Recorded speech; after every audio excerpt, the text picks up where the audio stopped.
पानी इस पूरे यूनिवर्स में केवल इस धरती पर पाया जाने वाला एकमात्र ऐसा पदार्थ जिसका ना कोई रंग, ना आकार और ना ही कोई टेस्ट। सबसे सॉफ्ट, सबसे सरल, लेकिन अपने आप में अनेक रहस्यों को समेटे इस धरती के 71% हिस्से पर राज करने वाला पानी, जो धरती के ऊपर भी है और नीचे भी, जो कभी बादल बनकर आसमानों में उड़ता है तो कभी पानी बनकर धरती पर बरसता भी है, जो विशाल पर्वतों पर ठोस बर्फ बन जम जाता है, जो परले भी है और पालनहार भी, लाइफ का सबसे जरूरी तत्व जिसे विज्ञान आज एक जीवित पदार्थ मानता है। इस धरती का एकमात्र ऐसा तत्व जो लिक्विड, सॉलिड और गैस तीनों रूपों में पाया जाता है। एक ऐसा पदार्थ जो भौतिकी के मूलभूत सिद्धांतों को चैलेंज करता है। इस धरती के चारों तरफ फैली एक विशाल, अनबुझ, अनसुलझी रहस्यमय पहेली पानी, जिसमें अपने आसपास की सारी जानकारी को वर्षों तक एक कंप्यूटर की तरह स्टोर रखने के लिए खुद की मेमोरी भी है और खुद की बुद्धि भी।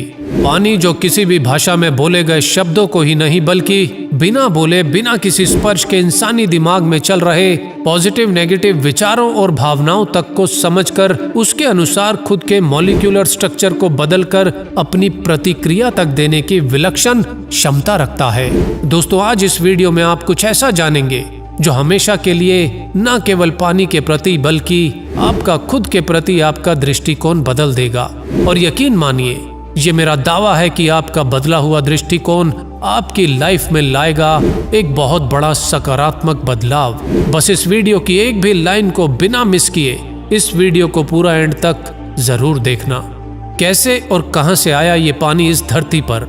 इसे कहीं से लाया गया या फिर ये पहले से ही इस धरती पर मौजूद था? ऐसे अनेक रहस्यों की खोज में विज्ञान कई दशकों से अनेक प्रयोग करता आ रहा है, लेकिन वर्षों की मेहनत से विज्ञान आज पानी के बारे में जो कुछ भी थोड़ा बहुत जानने का दावा करता है, वो इस पानी के अनसुलझे रहस्यों की विशालता के आगे केवल एक शुरुआत मात्र है।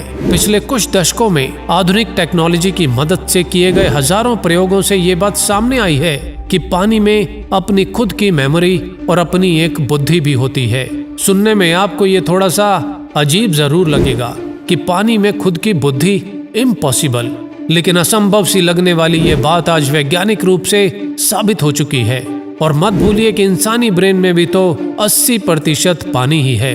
ब्रेन जिसका वजन 1300 से 1400 ग्राम होता है और विज्ञान इंसानी ब्रेन की क्षमताओं को सुपर कंप्यूटर से भी ज्यादा तेज मानता है। तो सोचिए, यदि 1300-1400 ग्राम का ब्रेन अपने आप में इतनी क्षमता रखता है तो फिर पूरी दुनिया में फैला 71% पानी अपने आप में कितना बड़ा सुपर कंप्यूटर हो सकता है। कई वैज्ञानिक प्रयोगों से ये बात स्पष्ट हो चुकी है कि पानी में भी इंसानी शरीर की तरह सेल्स होते हैं और खुद का सेलुलर स्ट्रक्चर होता है। और इस खास तरह के स्ट्रक्चर में मॉलिक्यूल्स आपस में ग्रुप्स में जुड़े होते हैं और इस एक ग्रुप को एक क्लस्टर कहा जाता है और ये क्लस्टर एक मेमोरी सेल की तरह काम करते हैं। पानी के हर मेमोरी सेल में 4,40,000 इंफॉर्मेशन पैनल होते हैं, जिनमें से हर सेल अपने आसपास के वातावरण से इंटरेक्ट करने में सक्षम होता है, जिसमें पानी अपने आसपास की सारी इंफॉर्मेशन सैकड़ों या शायद हजारों लाखों साल तक भी स्टोर रखने की क्षमता रखता है। आज विज्ञान हैरान है कि किसी एक पदार्थ में ऐसी अद्भुत क्षमताएं और सूक्ष्म एनर्जी कैसे हो सकती है। पिछले कुछ वर्षों में पानी पर किए गए अनुसंधानों के आधार पर आज पानी को एक लिक्विड कंप्यूटर भी कहा जा रहा है। आपका स्पर्श, आपकी प्रार्थना, आपके शब्द, यहाँ तक कि केवल विचारों मात्र से भी पानी के स्ट्रक्चर में बदलाव आ जाता है। और पानी का ये बदला हुआ स्ट्रक्चर आपको भी भीतर से बदलने की अद्भुत क्षमता रखता है। पानी पर शब्दों का, भावनाओं का और माहौल का क्या प्रभाव पड़ता है और पानी कैसे तुरंत अपनी प्रतिक्रिया देता है, ये जानने के लिए वैज्ञानिकों ने पिछले कुछ वर्षों में कई प्रयोग किए हैं। जैसे एक ही जगह से 2 ग्लासेस में पानी डाला गया और फिर उनमें से एक ग्लास में रखे पानी को केवल बुरे शब्द बोले गए, जैसे तुम बेकार हो, तुम अच्छे नहीं हो आदि। इसी तरह दूसरे ग्लास में रखे पानी को केवल अच्छे शब्द बोले गए, जैसे तुम बहुत अच्छे हो, तुम जीवन हो, थैंक यू आदि। और उसके बाद उस पानी को एक निश्चित टेम्परेचर पर फ्रीज करने के बाद माइक्रोस्कोप में उस पानी को देखा गया तो नतीजे हैरान करने वाले थे। जिस ग्लास में रखे पानी से बुरा भला कहा गया, उस पानी के क्लस्टर की संरचना से बनने वाली इमेज काफी खराब और विकृत बनी। और जिस ग्लास में रखे पानी से काफी अच्छे शब्द कहे गए, उसे थैंक यू कहा गया, उस पानी के क्लस्टर की संरचना काफी शानदार बनी।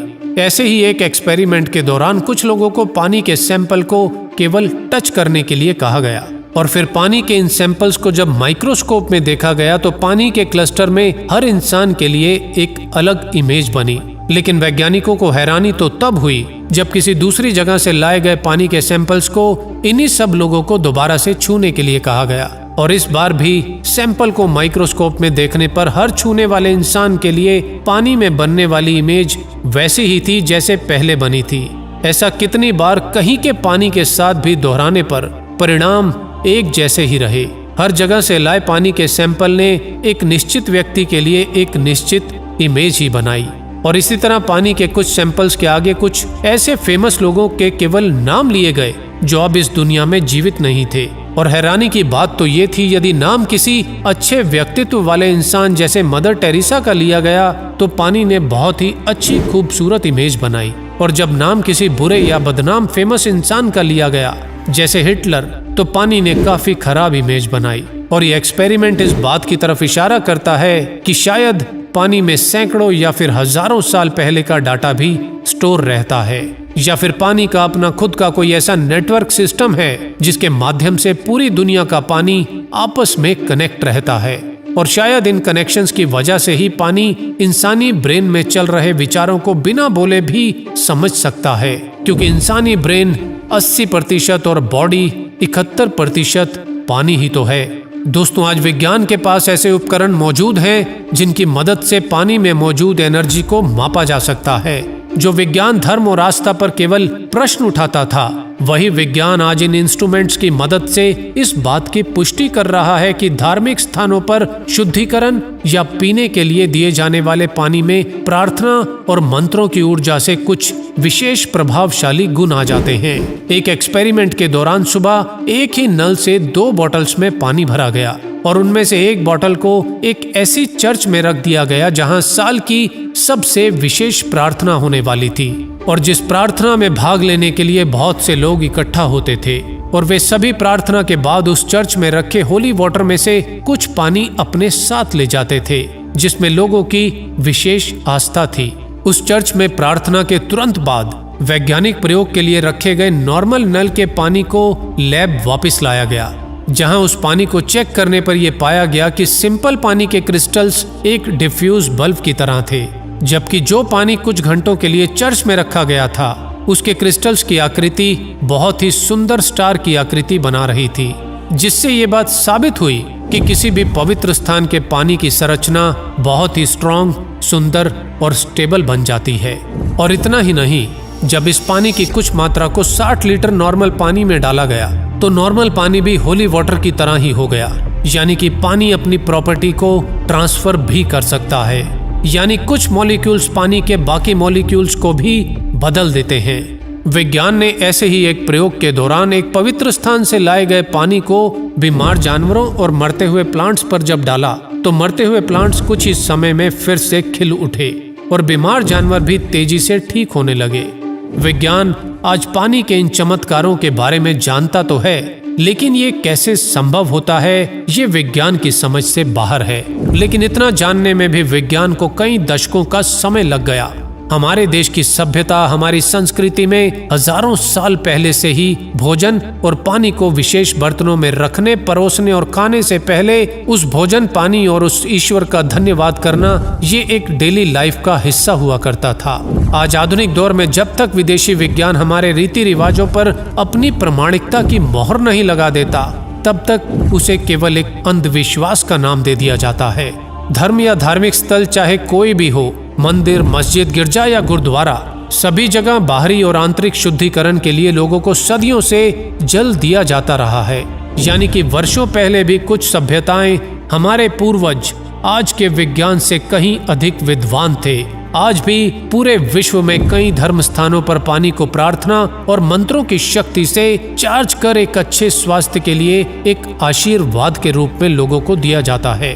दोस्तों, पूरी धरती पर फैले दुनिया के सबसे बड़े रहस्य पानी के बारे में आज विज्ञान ये जानता है कि ये पानी इंसान की हर भाषा को समझता है। लेकिन पानी की भाषा विज्ञान कब तक डिकोड कर पाएगा, ये विज्ञान भी नहीं जानता। लेकिन यदि ऐसा हो पाया तो हो सकता है हम इस धरती पर फैले दुनिया के सबसे विशाल कंप्यूटर में छिपे हजारों या फिर लाखों साल पुराने अनेक रहस्यों को जान पाएं। क्योंकि पानी इस धरती पर तब से है जब इस धरती पर कोई जीवन नहीं था। इंसान के जीवन की शुरुआत 99% लिक्विड यानी पानी से ही होती है, और जैसे जैसे इंसान बड़ा होता जाता है शरीर में ये पानी की मात्रा कम होते होते 71 से 72% रह जाती है। यानी कि पूरी पृथ्वी पर मौजूद पानी की मात्रा 71% के लगभग बराबर, और इंसानी ब्रेन भी लगभग 80% पानी ही है। आपके शब्द, आपकी भावनाएं और माहौल पानी को